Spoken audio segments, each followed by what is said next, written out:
Mark in Michigan owed $225,000. After Coast One stepped in, Mark walked away paying less than $1,500. Call Coast One now. A 10-minute call can save you up to 93% on your back taxes. Get your fresh start today. That's 800-312-9970.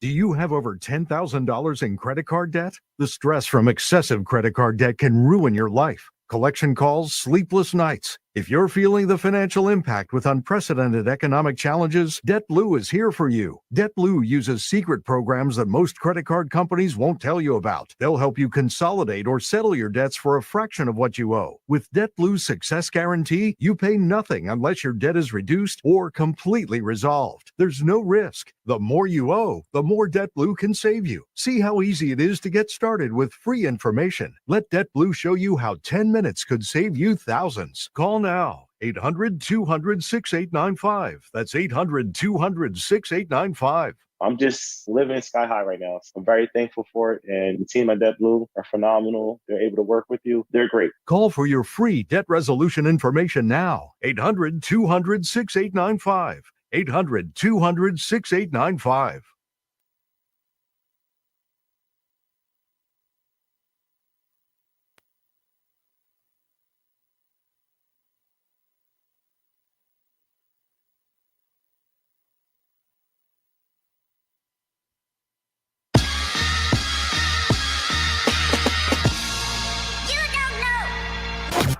All right, you're live on HBCU Coaches Corner. My name is Rocky. I am your host, and Coach Cole and Mr. Campbell will be here shortly. I just wanted to launch this on schedule, and this would give me an opportunity to talk to you guys by myself. As most of you guys know, I spent some time the past 2 weekends exploring a couple HBCU homecomings. I can use this time to kind of tell you about my experience. I wanted to definitely share my experience with you guys. I didn't necessarily want to take up time in the show talking about that, but I guess I can talk about it now that, Coach Cole and Coach Campbell is running a little late, which I knew they were going to come on late. So I want to take this time out to kind of share my experience with HBCU homecoming. Like I say, it was an experience like none other as far as I'm concerned. I put a brief statement about it on after my experience at Southern on our page after Scotty and I done the show, and I wanted to share these sentiments here. I said, Southern's homecoming was the best all-black cultural event I had ever had an opportunity to visit, be a part of, take part in, show up at, however you want to say it. It's the best all-black cultural experience I ever had, period. I got some comments on that saying, where have you been all my life? Where have you been? You should have already experienced this. But again, at 54 years old, I had never been to an HBCU homecoming. I had been to the State Fair Classic, of course, but when Southern's homecoming was absolutely sensational.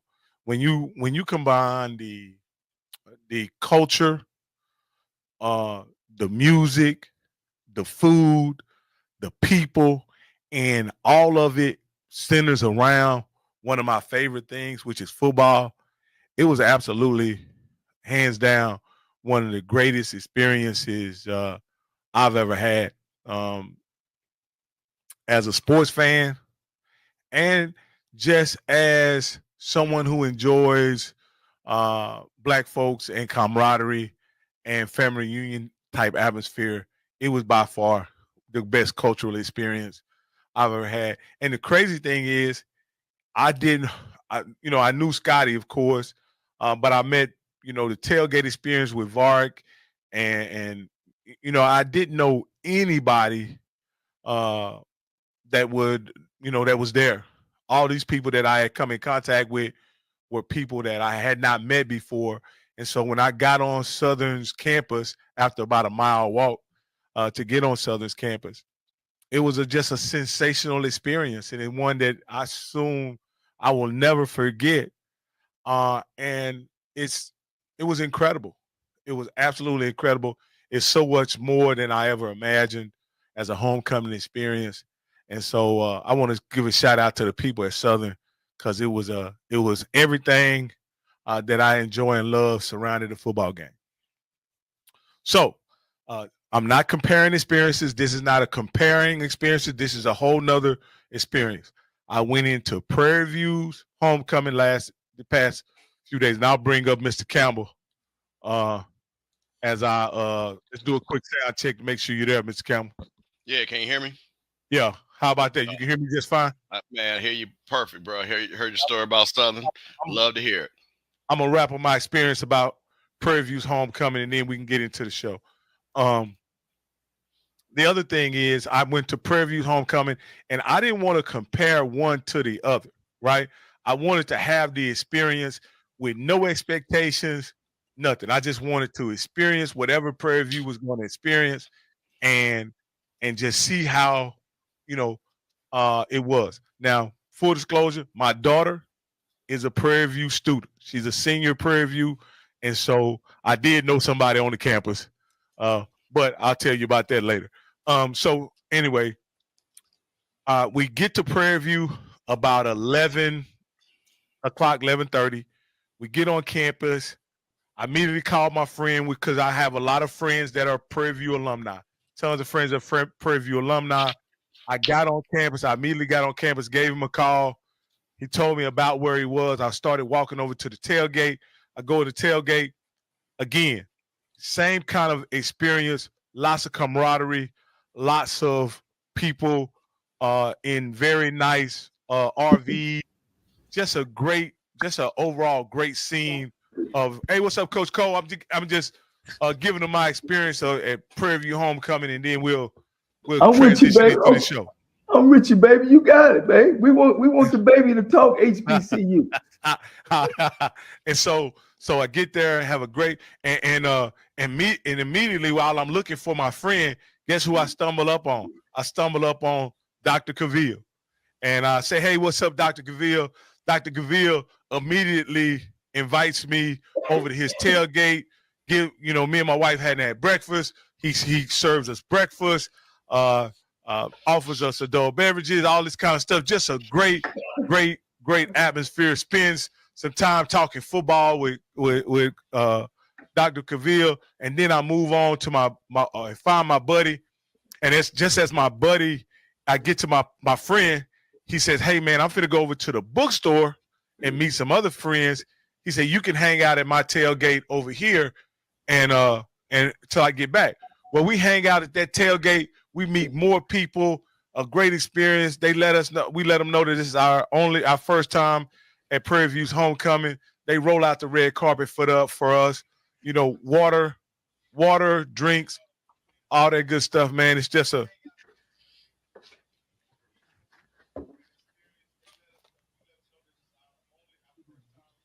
hold on. That's my computer on the other side making noise. Boy, he scared us there a little bit. There, like somebody about to run up on that boy or something. Well, look, I could talk to you about some homecoming stuff and with Prairie View. I remember when they went to the 2009 SWAC championship in Birmingham, because they sold the bar out. Oh. But go ahead, Coach. Go ahead, Coach. Sorry about that, guys. And so anyway, we get over there. Amazing experience. Lots of RVs, lots of camaraderie. There's the tailgates there. I would say this: Southern's tailgate, it seems to be more of a community-based tailgate situation where everybody was kind of like intermingling with one another in that sense. Whereas Prairie View's tailgate was more like there were more groups. Like this was the Alphas line of this year. This was, you know what I mean? It was just more, I would say more I ain't gonna even use the word more organized. It was just had a different order to it, a different rhythm and flow to it. It was more like an open house as opposed to a chopped up house. Yeah. Open So Southern, plan. and it could have been just where we were in the RV tailgate. I'm not saying it's necessarily the way it is all over Prairie View, but it just seemed like they had more organization and structure, more bigger organizations were having tailgates, and in Southern it seemed like there were more family tailgates, like smaller groups of people that were having tailgates, if that makes sense, and anyway, it was a great. Go ahead. I think one of the things what Prairie View have is they have more fraternity or sorority type of tailgate areas and stuff. When I was in Southern, with Pete Richardson, and I'll be honest, we really started all that when we was winning them championships. They have, like you just said, a lot of alumni and family tents and stuff like that. I mean, you're hitting it on the nose. So I just want to, because every year you go down, you got to go to the Q area, you got to go to the Alpha area, you got to go. That's at Prairie View. At Southern, you just hit RV to RV to RV, man. Yeah, and they got the pots and the gumbo rolling and all that good stuff. Absolutely. Now here's one thing about Prairie View, and I'll wrap it up here shortly. Prairie View's tailgate was more of a social event. It was a social event that a football game just happened to be going on. It was really about the homecoming and the social event. They didn't really care about the football game like that. Matter of fact, if you look at it, there were twice as many people in the tailgate area as there were at the football game. Whereas at Southern, once the football game was about to start, they vacated the tailgate area, and everybody with tickets went inside the stadium, and the stadium was packed. Eventually became packed, midway through the first quarter. So it was a situation where Prairie View is clearly a social event, an event that's centered around just people coming back to Prairie View, coming back, meeting and greeting their old friends and classmates and line brothers and whatever. Whereas it's all that at Southern, but the football game is still numero uno.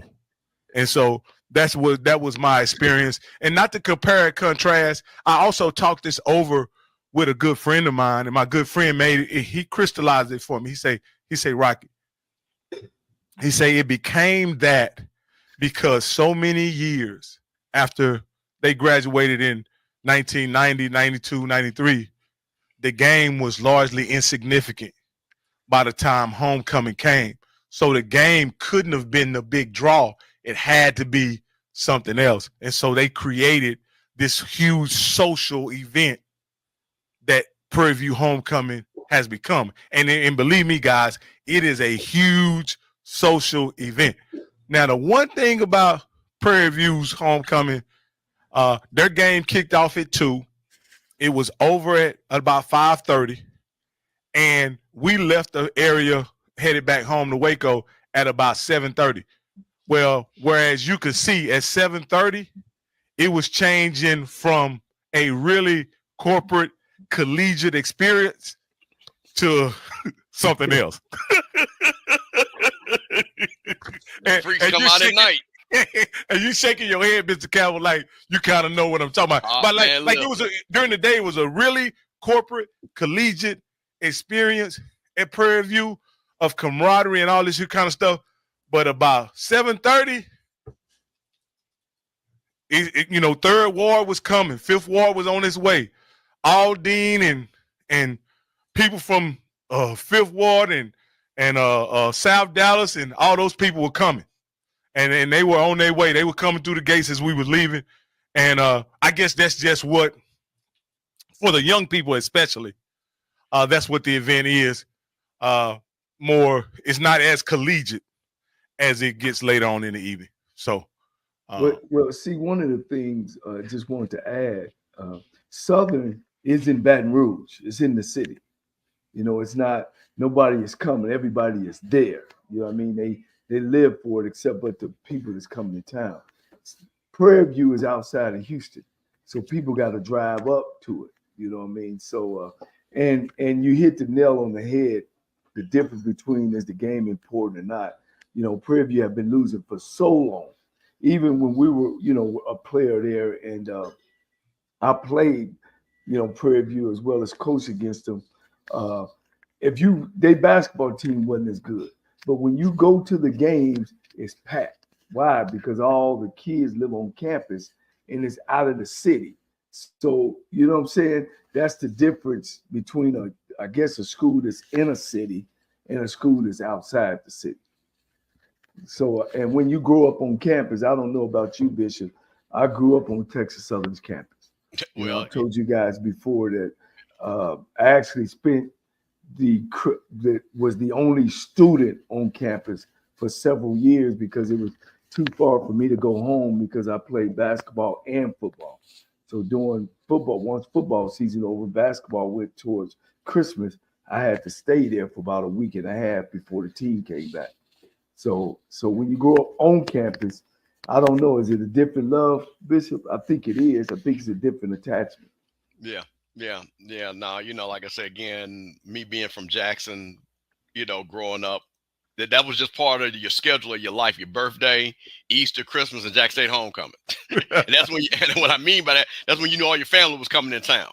Yeah. So you knew that your uncles and aunts that all were, like I said, again, that were supporters or went to Jackson State, and they were all, you could see the Cadillacs rolling in the driveway and things like that. And then the grown folks would go and do stuff at night, and then all the kids would get ready to go and get ready for the game and stuff like that. So yeah, man, it was funny. I saw Shannon Sharp. He made a comment saying anybody over 50, homecoming is not for them. And Shannon, who went to Savannah State, who clearly I saw pictures of him being at Orange Crush and things like that.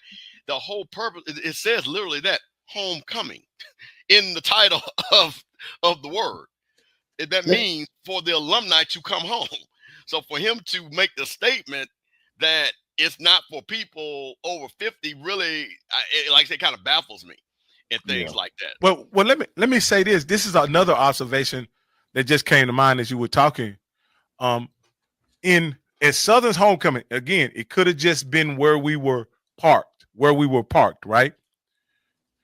It was a segregation between the young people and the older, more mature people at Southern. It was like the RV park and over by the mini dome in Southern, like that was for the older, guys our age. And the young people were on the other side of the stadium. You understand what I'm saying? Whereas at Prairie View, they were kind of like all intermingled together, so to speak. And that may have been just because you have to walk through one to get to the other. You know what I mean? That may have been why it was like that. But it would seem like it was much more mixed between young and old at Prairie View versus at Southern. It seemed like there was definitely a group of people who had been doing homecoming together for many, many years. And because of that, there was kind of like an established way they do things. People are in the RV park. It was, we was playing Frankie Beverly and Aaron Neville's. And then over on the other side, if you wanted to hear NBA Youngboy and all that other stuff, it was on the other side of the campus. So on the other side of the campus. So it was a bit of a segregation there, but I think it worked well at Southern, really well, because of the way they had it laid out. Not that the young people probably aren't welcome. It's that they have something specifically for the young people on the other side of campus, over there by the resident halls and stuff. Yeah. This is what I want to ask you, Rocky. With your experience now at HBCU, at the end of the day, that's what it's all about. Can you compare your experience of the college you went to now that you're away? Do you get that same feeling when you go to that homecoming as a HBCU homecoming? I ain't never went back. Yeah, I mean, it's not a thing. You understand? And even even of course, I didn't go to a big Division I school or a school that even had a football team. But my point in saying that is even if they did, I don't know that there are people that graduated from prestigious universities like Baylor and TCU that I know, Texas Tech, and those guys never go back. Right. Those guys don't go back and celebrate, or they get called back when they have Legends Day, and they'll come back. They'll go to. I have a very good friend and the school will make even more money on them because they have a big golf tournament and you get to play with the superstar athlete. You know, the white guy get to play with the superstar athlete. They make more money off of them, and then they'll send them on back their way. You know, as a 54-year-old man who probably, if I had to open my mind up as a young man, could have had an opportunity to experience at HBCU. One of the,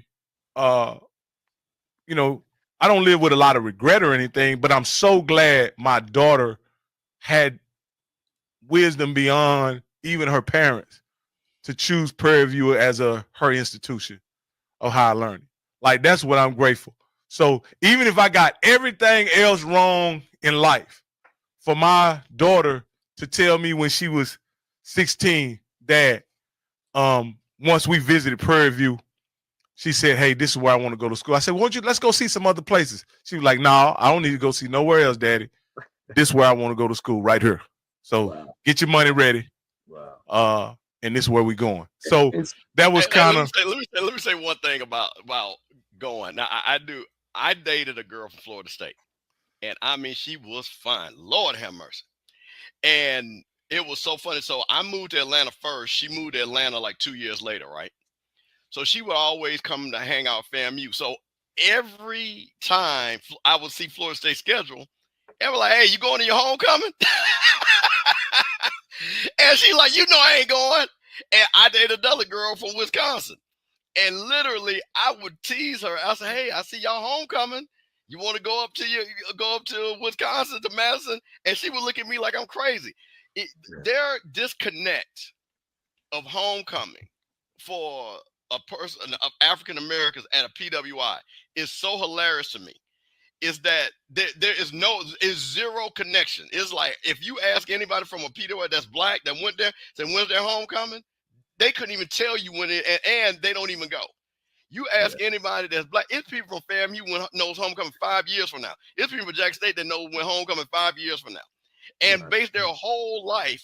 When I have friends that have those jobs that are really high paying, that it's hard for them to get off work, and they have literally. I have a friend in his work contract.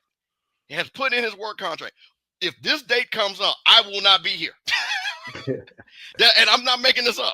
And I know as people out there in the chat know exactly the type of people I'm talking about. So that is what's so great about what our traditions are. Because like I say, again, if you grew up, the SWAC and the SEC overlap each other. So you don't hear about Ole Miss's homecoming, but you know when Alabama's rolling into town. Or LSU is rolling into town. That's the games that they're talking about and things like that. Yeah, because now, let me ask you this, because I know you guys' homecoming is coming up, Mr. Campbell, and I wanted to compare. You know, I had an assessment that Prairie Views is about the homecoming experience. Southern is no doubt a homecoming experience, but it's just a build up to the actual game itself, right? What is FAMU's homecoming like? How would you describe it? Man, you know, this is going to be an offshoot of a conversation, but I'm going to, so I came, and Coach Cole's going to understand this. I came in a different phase where actually football mattered when I was in school a little bit. You know, we still had players that were going to the NFL. Then the next phase, and this was like for most HBCUs, where all of a sudden it was about the band, you know what I mean? Who the bands are, stuff like that. So homecoming had morphed where you had people, they weren't even going in the game. You know what I mean? Like, who we playing? I don't even know who we playing. Have no idea. And I wasn't used to that. You know what I'm saying? When you went to Jack State, even though the homecoming was a big thing, the game was also a big thing. FAMU is now moving back to being football centric. I really like that. I like the fact that people are talking about, hey, we got to beat Texas Southern. You know what I mean? People know that we're playing Texas Southern. People now, 10 years ago when we were 1-10 and in that dark era, you wouldn't even know who we were playing for homecoming. But we knew we were playing for Prairie View, and Prairie View was over there in the West, and that we had to beat them and things like that. So I like the fact that we are moving to where it's more of a balance, where it's the band people got the band thing, the football people, and then you got the people that, hey, I went to FAMU, I just want to come and love on my people. But for me, I like the fact, because I literally got a ticket, because a lot of my friends like, hey, you got a ticket? I said, yeah, man, I'm gonna watch the game because we need to win this game. This is a big game for FAMU. So the fact that we are moving back where people know, we got all Zoe's in there, Paris here, all these guys are here, they're doing show that are talking about football. Man, that's why I love these guys, because this is what I grew up on. So for me, the homecoming, it matters, because now we're not only talking just the band and things like that, and, you know, hugging, and, oh, I ain't seen no girl in 20 years. What's her name? I don't remember, but let me holler at her. Now we're talking about, hey, man, fam, you got to win this game, because we're trying to keep pace with Jackson State. I love it. Now, I'm gonna tell you this, and this may have affected the atmosphere of the Prairie View homecoming versus the Southern homecomings for this reason. Also, Prairie View's homecoming, they played a PWI, so the black people was all about. Matter of fact, Texas A&M Commerce, they might have bought a trainer. You know what I mean? I don't know, other than the coaches and the players, I don't know who else they brought. Because, I mean, I didn't even see many parents or anybody come to that game. You know, they're 1-6, so that could factor into it as well. But on Southern, they had Alcorn. They're one of their rivals, you know, come in for their homecoming. And I think it worked to create an amazing experience, because, as you know, if you go back and watch our show on Off Script, there were Alcorn fans everywhere walking through the tailgates, sipping and drinking and eating catfish and taking shots, and you know what I mean? It was more of almost like a family reunion kind of situation with the Alcorn being part of the family reunion, part of that atmosphere. There were no Texas A&M Commerce fans to intermingle with. but again, I think Prairie View, if Prairie View had invited HBCU, I think it would have turned up their event just a little bit from the standpoint of they would have had some people to welcome in and share all those wonderful amenities and tailgates with. Now again, Prairie View had concerts and all that kind of stuff going on, you know, 2 Chainz and all those kind of guys showing up. And so, like I say, it was truly an event that just happened to have a football game there. The football was not the focus at all at Prairie View. It was about the social event and experience of homecoming. So that's just one of the things I say. I think I'm put it like this. What I'm saying is, and you guys have been to several homecomings, and you guys can probably speak to this. Having another HBCU at homecoming, does that heighten or elevate the experience? I'll let you jump in because you're going to know this. Let me tell you what's so funny. I was sitting back there, and, you know, you talk about Prairie View. There was nothing funnier when you look at Jackson State's schedule, and if Prairie View was their turn to come to Jackson, you knew that was homecoming. You knew that if Prairie View was on that schedule, that Jackson State homecoming that game. So it depends, because, and again, what we heard coach from UAPB saying, you know, everybody got us scheduled as the homecoming. You know what I mean? He said that people, UAPB Valley, certain schools, they on the homecoming tour. The homecoming tour. So while it really depends, because again, Alabama State scheduled FAMU. That was a big game. It was a totally different feeling. You know what I mean? With that game, the people got in there, and they got in their seats because the game mattered. Man, listen, you playing UAPB, and like I say, I understand these programs, so people understand, not being disrespectful, but I'm just telling the history of what Rock is asking. When Prairie View, what coach was that 87 game losing streak or whatever that was? 80, I mean, yeah, 80, you know, literally, like Rocky, literally every road game, they were the homecoming game during the 80s. I mean, that was just a fact. Every road game, their road game was. And look, you have people have homecoming. Prairie View play them in early September. We're like, man, y'all got a homecoming September? Like, yeah, we play in Prairie View. Yeah. Oh man, that is the thing, man. So yeah, so it depends on the teams, but those traditional teams, and like I said again, as somebody as a legacy SWAC, Prairie View, Valley, and now UAPB because they came in later into the SWAC, it depends. Now, this was what Blue says. That's not always the case. When JSU scored 60 plus on A&M for homecoming, it definitely ruined their event. And left a scooter there, man. They had Ric Flair there, man. Woo, man. Listen, they ain't gonna never let that down. So let me say something about that. I think Alcorn being at Southern's homecoming added a bit of nervous tension that made the tailgate experience really fun because you could see everybody was, though they was tense about the game, sure enough, but they wanted to take the edge off, and they used the tailgate area to kind of take the edge off. If you can understand what I'm saying. Yeah, that was a big game, and Coach. Like I said, I don't want to overtalk you, so like I said, I know you have such a great perspective for being a coaching during homecoming weeks, but when you're talking about a game that, again, puts you first in the SWAC and, again, a traditional rival like Alcorn and Southern are, that game's going to be big no matter if it's homecoming or not. So that's another thing, too, that's why that matters. Yeah.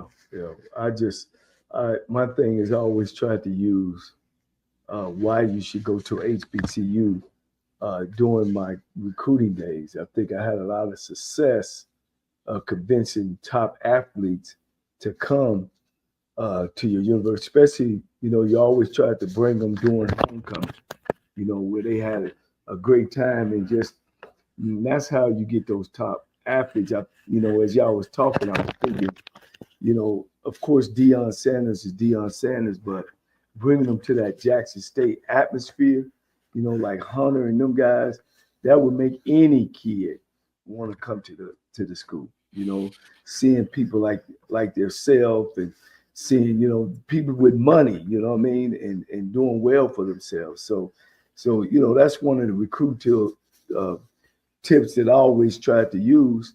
And I always make fun of my brother, who's the first African-American captain at the University of Nebraska.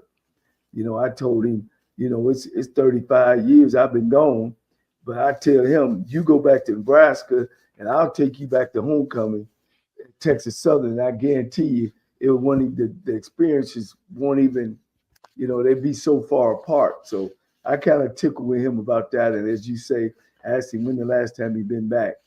It's been a long time. It's been a long time. And if he do come back, ain't nobody gonna know him. So, that's the thing about HBCU's homecoming too, that people don't talk about, that we need to share with some of these high school kids, man, the experience is no other. And not just saying about homecoming, but saying about all the friendships you have outside of home. Homecoming is just a gathering place, you know what I mean? But it's so much outside of that. I mean, Coach Bishop, I ran around with you. I mean, Jesus Christ, everybody know who you are. You know what I'm saying? I mean, I ran around with Rocky. Shit, I knew more people than Rocky. But no, it was a great experience, man. I'm glad you deep into it, Coach. Your daughter's Prairie View Panthers, so are you and your wife. And man, look, it's a beautiful experience. Absolutely. Let's go ahead and get started on the show. And hey, I appreciate you guys hanging on, man. I wanna thank everybody who tuned in last week. Coach, we set a record on the number of reviews we had the next day. The next day, we already on my channel, we already had went up over 1,000 the next day. So that was a huge viewership. We always do 2,000 or 3,000 over on Scotty's show, but on our show, we did over 1,000 in 24 hours. So man, I want to thank everybody who tuned in on our show, because this is we do this for you. This takes some time out of our schedules, but this is a lot of fun for all of us, and so I want to appreciate you guys, and we do the best we can to bring you the best in HBCU content. Have we been a year yet, Rocky? Yeah. We definitely been a year. Campbell will be a year. I want to say, I went back and looked. I want to say he got on with us late December, early December last year, and we just kept him. You know, and it's funny. It seemed like every week last year he didn't start out as a permanent cast member. It's just FAMU had so much going on that we won't mention, and that we kept having to bring him back to kind of clarify and clarify. I don't even think that's a word, but it sounds good, and about things that were going on campus. And so and he was able to do that for us, and the people, we got such a positive response for him being part of the show. We didn't even ask him. We just pretty much put him on, and he gonna have to tell us no and thank God he didn't.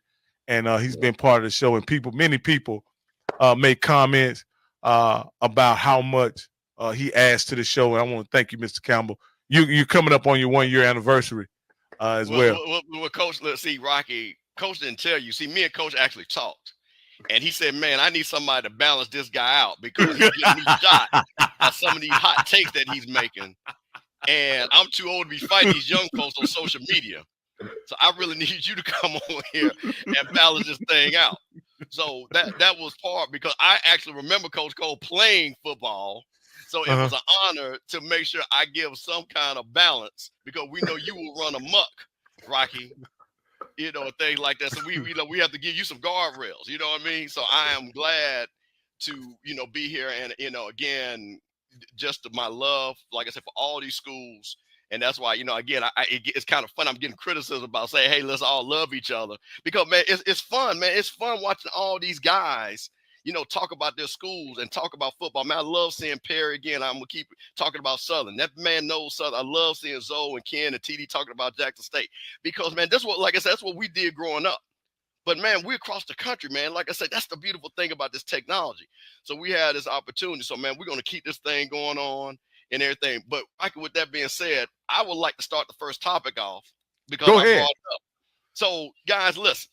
We're a little bit, as college, y'all know I have many jobs. I'm the bishop, and, I got a new coach, gave me a, assistant coach's job, you know what I'm saying? And things like that. But, people do know that I also teach. So, when you're teaching, and coach is a teacher, you know what I'm saying, by trade also. So, coach, around this time, this is when the midterms happen. Things like that. You evaluate what's going on. So I found it interesting, because Rocky had a great picture of all these coaches that were brand new that weren't here a couple of years ago. So, Coach, I thought it would be good just to talk about the new, not the old coaches, just the new coaches. And let's kind of give them some midterm grades and see how they're doing as a program. So, Rocky, I don't know. Can I share my screen? I guess just to kind of, am I able to do that on my side? See, no, I can't. I can't. I see present down here. That's well, you can then. You can. All right. Well, let's see. We're gonna let's see. I'm gonna try this. And if this I'm an administrator, so she should be able to now. All right, let's see if this works. Slide video file, share screen. Okay, sharing screen. Because I want to talk about this guy first, because I think this is gonna kick this off. Can you guys see that? No, you're gonna have to put it up on the screen. Put it up. Oh, it didn't come up. Oh, okay. I got it. I put it up there for you. Okay, there you go. All right, there you go. Terrence Graves, been around the SWAC. And Coach, I want you to give some background of Terrence Graves' history and everything. But I'm setting this up. Brand new coach to Southern University, has gotten them off to a start that we're going to discuss. Coach, why don't you tell people a little bit background of Coach Graves and how long he's been an assistant coach and coaching in the SWAC? Terrence Graves played at Winston-Salem State under the great Winston-Salem. After his years of playing, he came to Southern University, joined Coach Pete Richardson on his staff. And as well as he's stayed at Southern University, and he also went to Grambling State University, also where he served as a linebacker coach before he was going back to Southern. So Terrence is no secret to HBCU football. He's no secret to winning and being on a championship program as of Pete Richardson. So he has a great background, and he's been under some great coaches as well.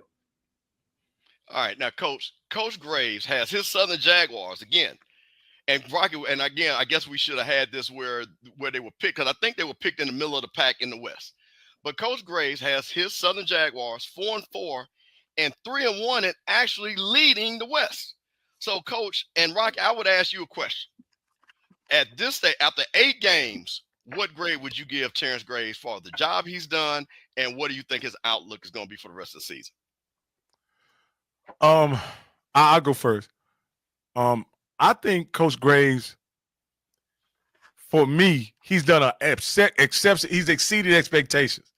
That monkey foot and that possum pea he been using in those games to pull out those unimaginable victories, it's been working like a charm. And so I have to give him a passing grade.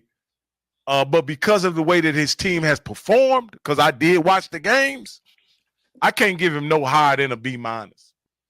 Though he did exceed expectations, but a B- is all I can give him based on what I've seen on the field. Now, I'm going to go, Coach. We're going to let you go. And, Coach, and I want to preface this. Coach, again, has relationships with things like that, so we're not looking for Coach to slam anybody. Coach might just give an overall overview of their season. That, Coach, just to, not for you have to grade, just over what you've seen overall in their seasons. I just want to outline that because, like I say, Coach has integrity, and he's not here to criticize coaches, but to give perspective. I'm going to tell you something. I had Southern in the ditch. And there's a saying that you are what your record says you are. Now, I hate when people do this. They should have lost this. They would have lost this. They do FAMU like this every week. But I give Coach Graves credit. The 2 games that people say they should have lost, they actually won.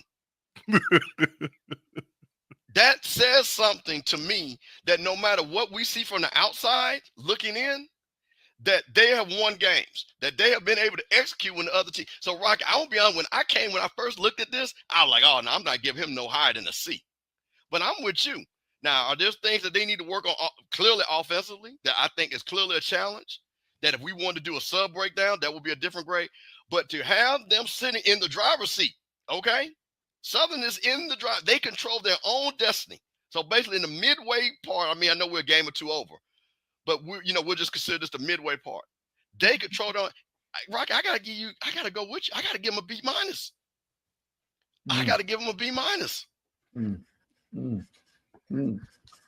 Well, is it my turn? At the absolutely. At the end of the day, it's about winning. It ain't how you win, it's about winning. People look back, they don't look at, oh man, we won by 1, 2, or 3.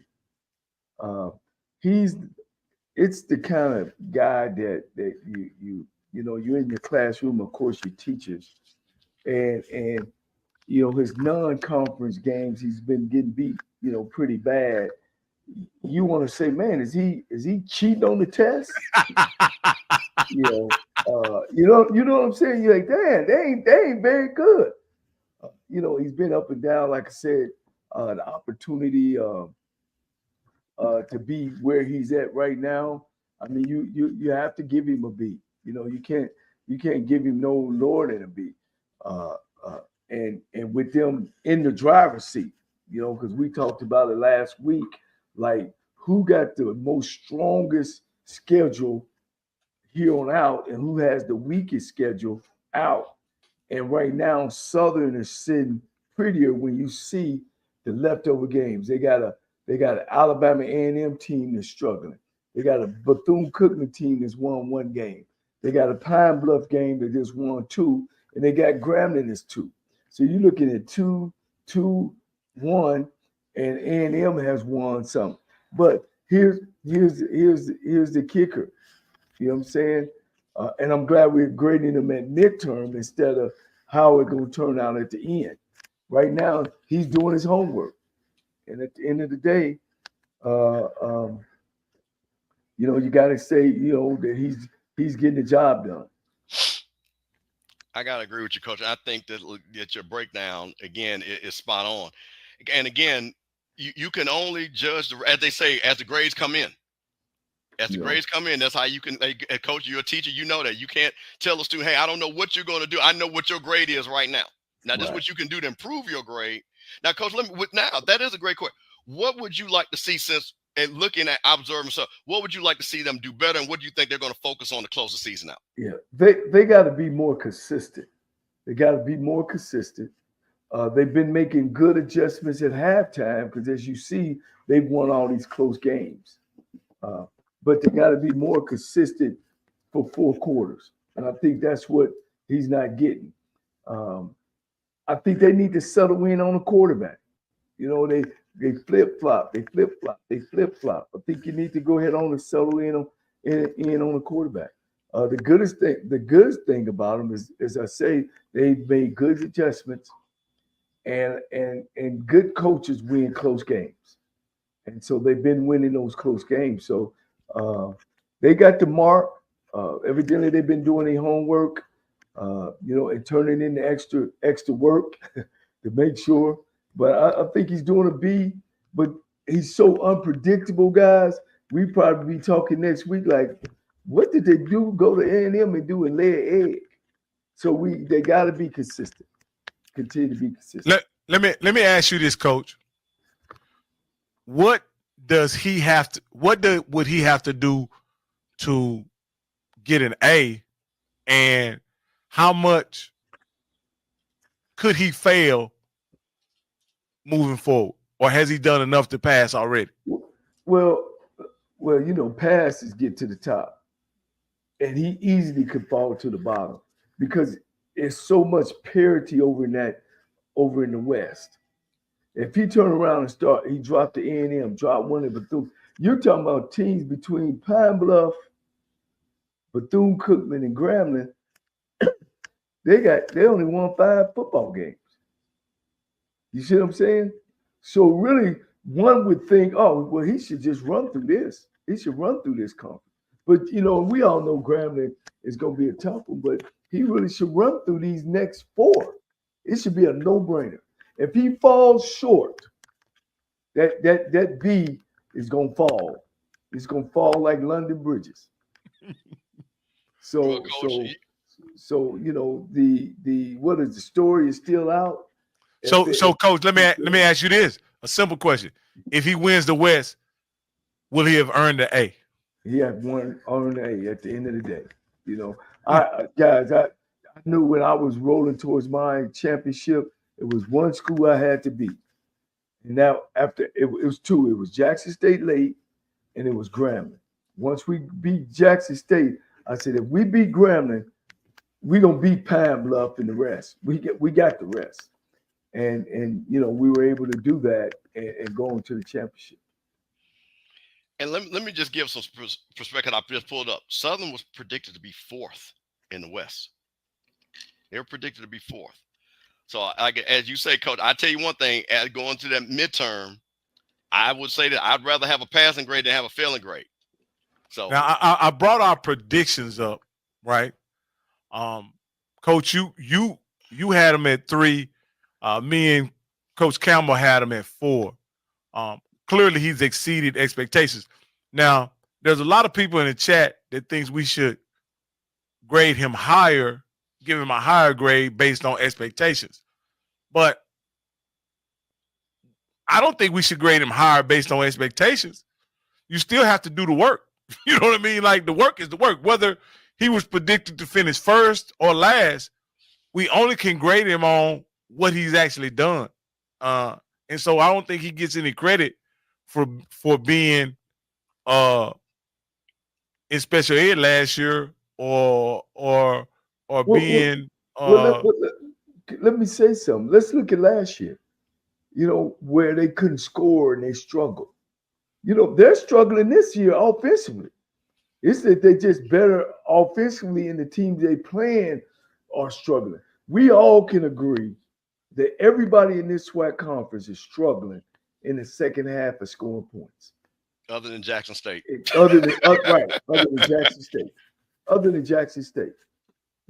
All of them are struggling. So like I said, as a coach, they're making good adjustments at halftime, and they're making good adjustments at game-winning either drives or game-winning stops. Terrence is no first-year coach. Terrence wasn't no real estate guy. Terrence been in this game and in this conference for the last 20-some years. So he's very familiar with the conference. He's very familiar with Southern University. He's been a defensive coordinator. So I think a B is great. It's room for improvement. And look, guys, he should run the table. I mean, the last 4 games, how many was it? 5 out of 3 teams. How many Alabama A&M got 3? They won 3. So you got the last 4 teams is the average of winning 2 games. So the thing that concerns me, Coach, and I'll say this, based on their performance, not by their record, but based on their performance, none of those games are guaranteed, Coach. That's why you don't give an A, because they're not dominating. They're skipping through just like a tip ball here, an interception here, a fumble here, a miscue by a player, a bad call by the coach.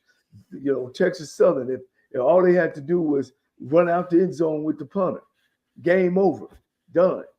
Grambling, they haven't played great, but Prairie View, the same thing happened at Prairie View game. It's just plays away. But that's why he got to be, because he's made those right decisions in those games. All right. So the next coach, and Rocky, I sent you the link. Is it easy for you to pull up on the link I sent you? We're going to talk about. No. Go ahead. No, it's easy for you to just go to. Yeah, because you're up. Okay. All right. Let's see here. Let me go. And you could have just went right to the. Okay. You had already. If you already got the page up, you could have just went right to it. Gotcha. Okay. No. Okay. Coach Cedric Thomas, Alcorn, predicted to finish first in the West. What is his record right now? Alcorn's record right now in the SWAC, which I have pulled up. Where are you? Because I want to make sure. 3-1 in the SWAC. Lost the game to Southern, which puts them number 2 behind Southern, and 4-4 overall. Now, I'm going to tell you, we all looked at this, and I think other than Coach Colsey, based off of expectations because of preseason, I think Coach Thomas had the highest level of expectation for a first-year coach. Well, coaching first year at this school. And I'm telling you, again, looking at Alcorn has won the games that they were supposed to win. They had an easier schedule starting off. They played some of the lightweights at the very beginning. They played their first heavyweight team. They did lose to Southern, but they are 3-1 with opportunity to win the West. So again, and this is going to sound redundant, I'm going to have to give him a B-. I think, again, Coach is going to break this down a little bit more about particularly. I think they still got to figure out what they're going to do at the quarterback position and scoring. I think that is really what's holding Alcorn back. We saw that happen at the Southern game. But once again, with the expectations, and he's right there. And like I say, and Southern, again, losing to FAMU. Alcorn doesn't have to play FAMU. They do have to play Jackson State. Southern's Jackson State game didn't count. So again, scheduling will matter in the end for Alcorn and what happens. They're going to if Alcorn wants to win it, they're going to have to beat people. And that's what I do like about that. But I'm going to have to give Cedric Thomas, I'm going to give him a B-. I'll go ahead and go now. And I'll have to agree with you. At the end of the day, they won the games that they're supposed to win, right? They traveled to Southern, and they played a really competitive game against Southern, and Southern ended up winning the game, outplayed them. But I don't think they have the same conference record, and I don't think they're that far apart, talent-wise. And so I have to give them the same record. I can't.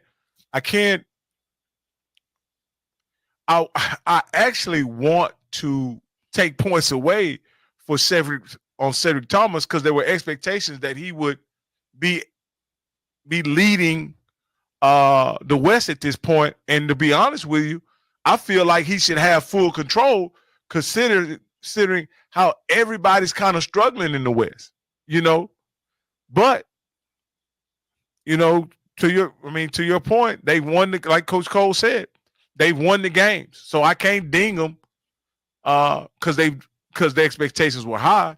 I have to give him the grade that he's earned at this point, and at this point, he's earned a B-. And so I agree with you, Cam. Yeah. I definitely agree with you guys. Cedric had head coaching experience from Pine Bluff. Coached the big time in PWI. With what you need to know. Today is Wednesday, November 6, 2024. Number 1, Georgia Secretary of State Brad Raffensperger reported that non-credible bomb threats or hoax bomb threats targeting polling sites were tied to Russia. 2 locations outside Atlanta were evacuated as a precaution on Election Day, though no bombs were actually found. The FBI and intelligence officials warned that Russia's disinformation campaigns were meant to undermine confidence in U.S. elections. Additional sites where there were reports of the hoax bomb threats included Pennsylvania and Arizona. Number 2, Israeli Prime Minister Benjamin Netanyahu has dismissed Defense Minister Yoav Gallant, marking the second time in 2 years. Netanyahu cited a crisis of trust as the reason amid ongoing conflicts with Hamas and Hezbollah. Gallant advocated for ending the war in Gaza, clashing with Netanyahu's stance on security policies. Number 3, with the holiday season approaching, it's easy for kids' sugar intake to spike, but new research suggests it's worth limiting. A study in Science shows that reducing sugar intake during a child's first 1,000 days can lower adult risk of type 2 diabetes by 35% and high blood pressure by 20%. Researchers studied data from the UK's World War II era sugar rationing and found reduced sugar early in life can delay disease onset by several years. Number 4, Jefferson County and the Watertown Police Department in upstate New York have implemented policies to ensure the humane treatment of transgender and intersex people, ending a 7-year legal fight by Deanna Latre. After an arrest in 2017, Latre alleged police harassment and assault due to her gender identity. Now, new protocols guarantee proper name and pronoun use, gender-respectful searches, and discrimination-free medical care for TGNCBI people in custody. Number 5, Cortez McConnor has been missing from Grand Rapids, Michigan since October 27th. The 16-year-old was last seen at his residence wearing a black hoodie, black pants, and black and white Nike tennis shoes. Please take a look at his picture in the newsletter, and if you have any details about Cortez's disappearance, please go to the Black and Missing Foundation website. Here's your daily inspiration from Yogi's Jewels. Surrounding yourself with positive people can help you stay positive. Join me today live on YouTube and Facebook at 7 p.m. Eastern, 6 p.m. Central with comedian Myra J., producer Stephen Hill, and activist Quinn Townsend Riley as we discuss today's top headlines and more. I'm Sybil Wilkes. Be informed. Wilson, and I won $500 on the lunch break with AJ Jones.